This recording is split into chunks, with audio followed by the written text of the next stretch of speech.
மக்களால் இந்த அரசு, மக்களுக்காகவே இந்த அரசு. சிலர் கேட்கலாம், குறிப்பில்லாமல் பேச முடியாதா என்று.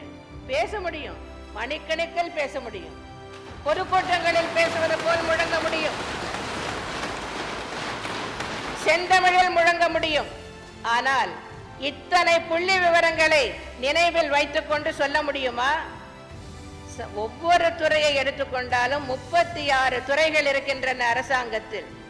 ஒவ்வொரு துறையை எடுத்துக்கொண்டாலும் நாங்கள் செய்திருக்கின்ற சாதனைகளை சொல்ல வேண்டுமானால் ஒரு துறைக்கு ஒரு நாள் தேவை, ஒரு நாள் முழுவதும் தேவை. அப்படியானால் இந்த 5 ஆண்டு காலத்தில் நாங்கள் செய்துள்ள சாதனைகள் முழுவதையும் சொல்லி முடிக்க வேண்டும் என்றால் 36 நாட்கள் நான் பதிலுரை இங்கே வழங்க வேண்டும். 36 நாட்கள் இந்த அவை கூட வேண்டும். 36 நாட்களும் சொல்லக்கூடிய அளவிற்கு அத்தனை சாதனைகள்